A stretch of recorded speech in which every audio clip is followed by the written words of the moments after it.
Welcome back. Well, the Nelson Mandela Foundation, in collaboration with the Hanns Sei-del Foundation, will today hold a dialogue marking the 7th anniversary of the former President Nelson Mandela's death. The event will explore the bounds that bind us, remembering Madiba in a time of global fracture. Now, for more on this, we're joined via Zoom by the Nelson Mandela Foundation CEO, Sello Hatang. Mr. Hatang, thank you very much indeed for your time. Thank you very much, Blaine. Good morning. It is a question that we're asking our viewers today. I think it's an important one to give us perspective and context. 7 years after his death, what role does Madiba's legacy have in today's society, do you think? One of the things that Madiba did way back was when he was asked the question, how would you want to be remembered? He said it's upon those who are coming, the next generation, to decide how they will remember me. And that it would be arrogant of me to determine how they should remember me. And I think, if anything, we are reminded yet again that this legacy has touched many aspects and facets of life, from children to education to HIV/AIDS as a pandemic, like the pandemic that we have today. All these have been touched by Madiba, and they continue to at least have a sense of relevance, or he continues to have a sense of relevance when it comes to how you tackle those challenges. Later this morning, we'll be releasing a video that was produced by Hanns Sei from Video Vision, where Madiba is talking about HIV/AIDS. And in there, it's as if he's talking about today, because he's reminding us that it's only through solidarity that we can defeat a pandemic such as HIV/AIDS. And today we are faced with a different pandemic, yet the efforts must be the same. Yeah. So his legacy continues to then also remind us of where we fell short. You'd remember that on the question of land, it was Madiba who said 30% of the land should have been distributed to previously disadvantaged people, the dispossessed, by 1999. And we failed on that front. Yet it was his wish for that to have happened. It was also Madiba who said reconciliation is not something that you legislate and deal with white supremacy only through legislation, but that it takes hearts. It takes also hard work to get there.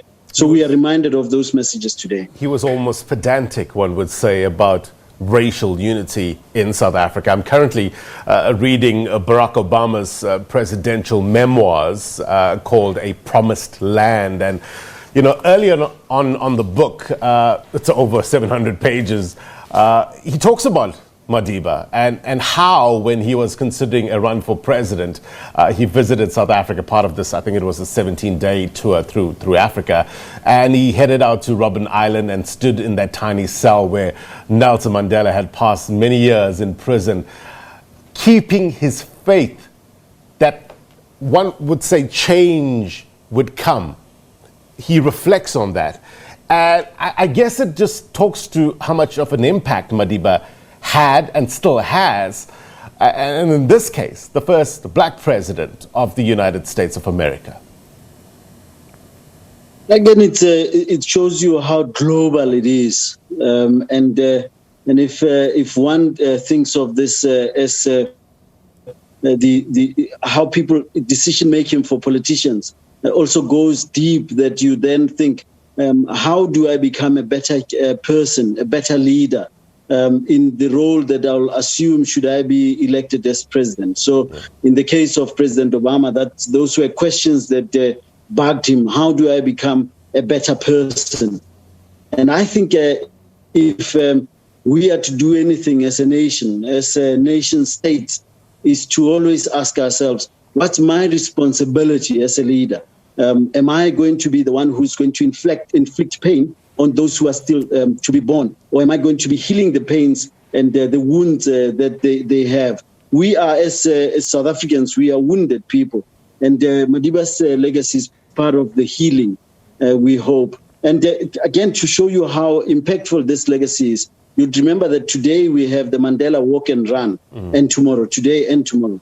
And I'm happy to tell you, Blaine, that we have people from Australia, the UK, Canada, Zambia, the DRC, Belgium, who have signed up to do the walk and run. And we're saying if they could see benefit out of registering for the walk and run, South Africa should be leading in terms of number of people who want to walk and run for others. And that's why this walk and run is being made to ensure that we can then deal with poverty and inequality, particularly that is felt now because of COVID. You know, Madiba spoke out publicly about his shortcomings, admitting that he made many mistakes in his life. I am not a saint unless you think of a saint as a sinner who keeps on trying, he once said. What sort of pushback, Mr. Hatang, do you get when people are engaging you about his legacy and the current socioeconomic situation they find themselves in? You know, Blaine, I think it's expected that whenever there's a point of conflict, a point of difference, you need and you want to hold on to someone to blame. And Madiba and the Constitution tend to be blamed for many of the ills that we have today. In most instances, of course, unfounded. And the pushback that I'd get from young people particularly is that Madiba sold us out. He didn't deal with the issue of land effectively. And I just gave you the example that it was Madiba who said by 1999, at least 30% of the land should have been handed back to the dispossessed people. That most of it is actually uninformed. And you see that lack of reading and ignorance also fuels the kind of attacks on Madiba's legacy. Most of it is also informed by people who hardly read what needs to inform one's perspective on how the kind of struggle that Madiba was faced at the time and the struggles that we faced with today. When you are faced with people who are saying if you don't do these kind of deals that have to be made, there will be war, and he wanted to prevent civil war in South Africa, for example. It tells you that we most of the critique is based on peacetime, where people are looking at it from the perspective of peacetime politics, and unfortunately, that's short-sighted in many respects. And I have hosted some of the leaders of people who say these things, and I show them the dilemmas that Madiba was faced with at the time. Here's Madiba reflecting on his own, in his own handwriting, about what he was faced with and what he needed to deal with. I've been shouted down at UJ, for example. One time I was there, and really young people would say, no, he sold us out. And I say, well, if you are faced with the kind of dilemmas that Madiba was faced with at the time, I think you would have also had no other way but to ensure that you have a peaceful country, one that will then help build itself over time. And we failed when it comes to the unfinished business of the Truth Commission, for example, where he was for prosecutions. And we haven't still prosecuted those who inflicted pain on South Africans. So that these are parts of the journey that we need to be dealing with, reckoning with that past. Right. The bonds that bind us, remembering Madiba in a time of global fracture. It's part of the dialogue marking his 7th anniversary, the passing of Madiba. Talk to us, break this down for us. What will be discussed today? So we have 3 very capable speakers who will be looking at social bonds that we should be having at the moment.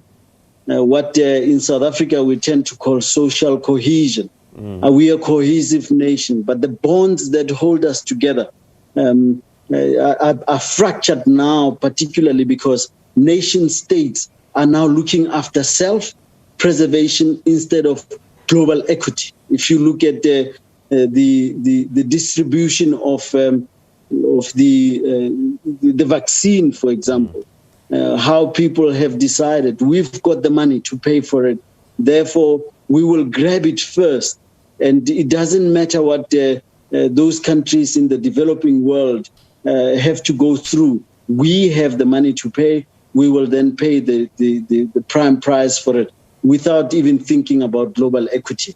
Yeah. And I think these are fractures that we're talking about. Xenophobia that's fueled because many nations are now struggling to just keep ends meet, make ends meet. And you have truck drivers that are now saying no one should drive through our country if they come from another nation. What does it mean when you are a South African driving through the continent to deliver goods? Does it mean that you stop at the end of the border and therefore your earnings will then fall short because you won't then get the 5 days that you have to travel through to go to Egypt and then back? And I think those are things that we need to be talking about. These fractures that have now made it impossible for us to see each other as human. And we then inflict our woundedness on others. And we have Titi Dangaremba from Zimbabwe, who is an author, someone that I'm really excited to hear from because I read her books way back at university. And one is now excited to hear what she thinks about these social bonds. The First Lady of Namibia, Memonica, who will then be speaking as a human rights lawyer, herself, and an entrepreneur. How do we create opportunities for young people so that this fracturedness is then dealt with? The last person that we'll hear from is Meg Graça-Machel. Speaking to her yesterday, Blaine, one was moved by how she kept on reminding me that this is a very tough period for her. She's going through a lot, or as young people would say, she's going through the most at the moment. And also the Mandela family. And we want to say to them that your pain is ours. We feel your loss as much as you do. And the 7 years that we've lost Madiba have never lost us, that being lost to us, that it was not just a number, and yet another loss of life. Yeah. It was a father, a grandfather, a husband that we lost. And to some of us, a mentor that we've lost. And we're saying to Mam Graça-Machel and the Mandela family, we feel your pain at this moment. And she will then reflect on this pain and how we need to be building a different world. You know, Nelson Mandela's legacy, his being, still holds sway all over the world. And you see it. Sello, you know, when during this time of COVID, everything is done via Zoom, via Skype, and your background becomes important. And you see international commentators, a lot of the time, they have either Mandela's picture behind them or Mandela's books behind them. And it just goes to show that he's very much in the minds of many, still 7 years after his passing. We can talk for hours, Mr. Hatang, about this, but we'll have to leave it there. We thank you very much indeed for your time. We'll no doubt check in with you a little later on to get a sense of how the day unfolded. Appreciate it. Be well. Good health to you and your family.